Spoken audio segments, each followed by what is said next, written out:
Guys नमस्कार। जैसा कि आप सभी को मालूम है 5 और 6 नवंबर को सीईटी परीक्षा का आयोजन हो चुका है, यानी सीईटी परीक्षा हो चुकी है। अब सभी के मन में एक ही प्रश्न पैदा होता है, क्या सीईटी पात्रता परीक्षा बनकर रह जाएगी या सीईटी के बाद जो मेन परीक्षा होगी उसमें होगी छंटनी, उसमें बुलाए जाएंगे रिक्तियों के यानी वैकेंसी के आधार पर कैंडिडेट। इसी को लेकर माननीय हाई कोर्ट के अंदर केस भी चल रहा है, माननीय हाई कोर्ट के अंदर केस भी है। उस केस से भी अवगत करवाएंगे और इसके उन पहलुओं को भी बताएंगे कि जिससे आपको पता चले क्या सीईटी परीक्षा सिर्फ पात्रता परीक्षा बनकर रहने वाली है, क्योंकि आजकल ज़माना सोशल मीडिया का है। तो गाइज आपके सामने ये जो तस्वीर दिखाई दे रही है, ये है माननीय हाई कोर्ट की साइट से लिया गया वो सबूत, जिसके अंदर दिखाया गया है ये CWP नंबर 24605 2022 का वो आपकी याचिका, जिसका डायरी नंबर है 7675310, जिसकी पार्टी डिटेल में Ashish Kumar and others versus state of Haryana, जिसके वकील साहिबान हैं प्रशांत सिंह चौहान। और जो इसकी डेट मिली है, नेक्स्ट डेट है, वो मिली है 9 जनवरी 2023 और सरकार की ओर से रिस्पोंडेंट एडवोकेट का नाम यानी एजी हरियाणा। तो एजी हरियाणा सरकार की ओर से इसमें रिस्पोंडेंट एडवोकेट हैं। तो गाइज ये इसका ऑर्डर भी है। तो इस ऑर्डर में बिल्कुल क्लियर दिखाया गया है कि CWP number 24605 2022 Ashish Kumar and others versus state of Haryana present mister Prashant Singh Chauhan advocate for the petitioner. Inter alia contents by the notification dated 5/5/2022 recruitment is being centralized for Group C and Group D post through Common Eligibility Test यानी CET, which has to be cleared to the extent of obtaining 50% marks as clause 7. As per clause 8, the marks obtained in the eligibility test has to be valid for a period of 3 years from the date of declaration of result. तो guys इसमें clear दिखाई गई है कि आपका जो CET का exam है उसको क्लॉज 7 के अंतर्गत 50% अंक लेने के बाद उसको क्लियर माना जाएगा, और क्लॉज 8 के अंतर्गत जो सीईटी का एग्जाम है वो वैलिड होगा 3 वर्षों तक, यानी डिक्लेरेशन ऑफ रिजल्ट। जब आपका रिजल्ट आएगा उस रिजल्ट के आने के बाद जो डेट है वो 3 वर्षों तक उसकी वैलिड होगी। But provision of the clause 9 limits the eligible candidate who can appear in the main written examination equal to 5 times the number of post. लेकिन गाइज ये है मेन जो आपका क्लॉज है, क्लॉज नंबर 9, इसमें लिखा गया है limit the eligible candidate who can appear in the main written examination, यानी कि जो आपका एग्जाम होना है, वो जो मेन एग्जाम होना है आपका, वो क्लॉज 9 के अंतर्गत दिखाया गया है कि जो आपका मेन एग्जाम है उसके अंदर 5 टाइम्स यानी 5 गुना जो भी पोस्ट होंगी उन पोस्टों का 5 गुना आपको बुलाया जाएगा इस एग्जाम के आधार पर। तो इसमें दिया गया है if the number is less than 30, अगर जो पोस्ट है उनका नंबर 30 से कम है, if the number between 30 and 40 to 150 candidate, अगर ये कैंडिडेट का नंबर है तो उसके अंदर 3 गुना बुलाया जाएगा। And if the number is greater than 40, तो अगर 40 से ज़्यादा नंबर है तो उसमें आपका 4 गुना कैंडिडेट को बुलाया जाएगा। 4 गुना यानी कि उससे रिलेटेड जिन्होंने सीईटी एग्जाम पास किया है। It is accordingly submitted that for different departments the recruitment is to be conducted and requirement would be different। तो ये है इसके अंदर जो मेन पॉइंट है आपका, जो दिखाता है कि इसमें कहाँ पर गड़बड़ी दिखाई दे रही है। तो इसमें बिल्कुल क्लियर दिख रहा है it is accordingly submitted that for different department the recruitment is to be conducted and requirement would be different।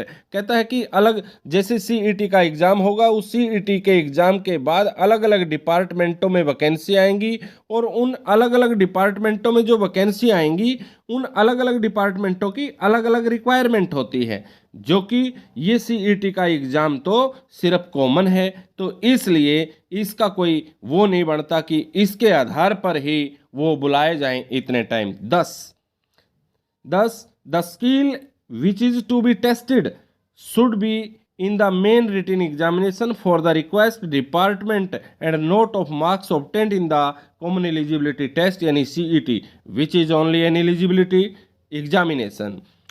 तो इसमें दिखाई दे रहा है, अगर हम इसका हिंदी में अनुवाद करें कि the skill which is to be tested, जो स्किल आपकी टेस्ट की जानी है in the main written examination, जो आपका मेन रिटन एग्जाम होगा, जो आपकी अगली परीक्षा होगी, जो आपकी सर्विस के लिए डिपार्टमेंट निकालेगा उसमें, और जो CET की आपकी जो परीक्षा अभी हुई है उसके अंदर जो आपका रिजल्ट आएगा या आपकी स्किल जांची जाएगी वो तो बिल्कुल ही अलग है, which is an eligibility examination. तो इस प्रकार हम कह सकते हैं कि जो CET का एग्ज़ाम है वो तो एलिजिबिलिटी एग्जामिनेशन होना चाहिए, ना कि उसके लिए मैंडेटरी, यानी कि जो इसमें CET एग्ज़ाम में पास हुए हैं उन सभी को बुलाया जाना चाहिए अगले एग्ज़ाम के लिए, ऐसा हमें लगता है।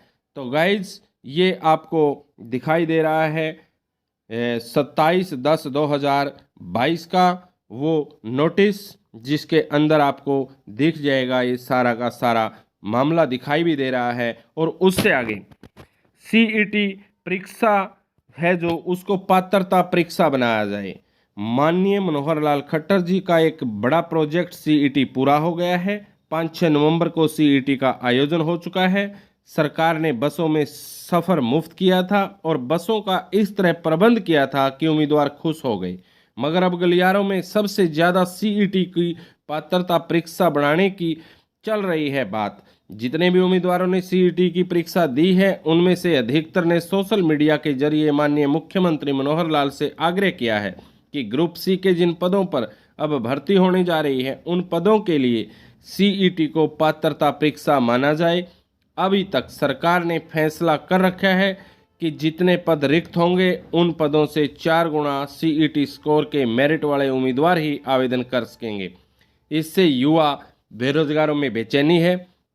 उनका कहना है कि यह हो सकता है कि CET देते समय उम्मीदवार से गलत उत्तर वाला गोल दायरा भरा गया हो, जल्दबाजी में उत्तर दे दिया गया हो, मगर जब हरियाणा कर्मचारी चयन आयोग यानी HSSC की जो स्क्रीनिंग टेस्ट होगा तो उसमें उस परीक्षा में हो सकता है उसके अच्छे अंक आ जाएं। इसलिए उनकी दलील है कि जितने भी उम्मीदवार CET परीक्षा को पास करें उन सभी को कैटेगरी अनुसार ग्रुप C के पदों पर आवेदन करने का मौका दिया जाए। और इसी को लेकर माननीय हाई कोर्ट में ये अपील भी की थी और ये याचिका दायर भी की थी, जिसको हमने आपको पढ़कर सुनाने की कोशिश की है और जिसमें ये मांग की गई है कि उन सभी को बुलाया जाए जो कैंडिडेट CET परीक्षा को पास करते हैं। तो अब देखने वाली बात है क्या वो ऐसा होगा या जैसा उन्होंने दिया गया है पहले CET की जो कंडीशन है क्या उन्हीं के आधार पर बुलाया जाएगा। तो आप क्या चाहते हैं, आप अपनी अपनी कमेंट बॉक्स में ज़रूर देना।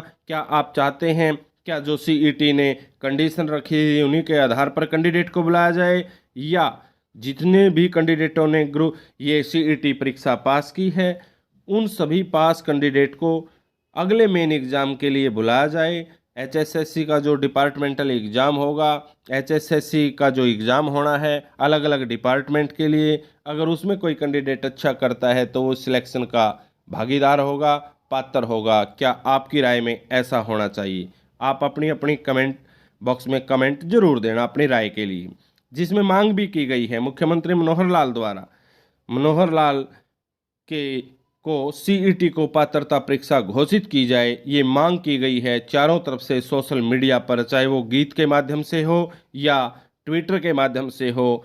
तो उनकी दलील है कि अब ग्रुप C के लगभग 42,000 पद भरे जाने हैं। अगर CET को पात्रता परीक्षा नहीं बढ़ाया गया तो अगला CET होने तक ये पद भरे जाएंगे और अगले पद पता नहीं कब आएंगे। वैसे हाई कोर्ट में भी ये मामला चला हुआ है जो हमने दिखाया है, जिसमें मांग की गई है कि CET को पात्रता परीक्षा बढ़ाया जाए और ग्रुप C पदों के लिए CET पास करने वाले सभी उम्मीदवारों को आवेदन करने का मौका दिया जाए। तो आपकी क्या राय है, क्या सभी को मौका दिया जाए या जो कंडीशन पहले रखी है उन्हीं के आधार पर आगे मेन एग्ज़ाम के अंदर उनको बुलाया जाए? तो गाइज ये एक बड़ी अपडेट थी CET परीक्षा को लेकर। तो कैसी लगी ये अपडेट। अगर अपडेट अच्छी लगी तो चैनल को सब्सक्राइब कर देना, और यहाँ तक आपकी पूरी वीडियो देखने के लिए, पूरी अपडेट सुनने के लिए आप सभी बधाई के पात्र हैं। आप सभी का बहुत बहुत धन्यवाद। जल्द मिलेंगे एक नई अपडेट के साथ, तब तक के लिए नमस्कार, वंदे मातरम।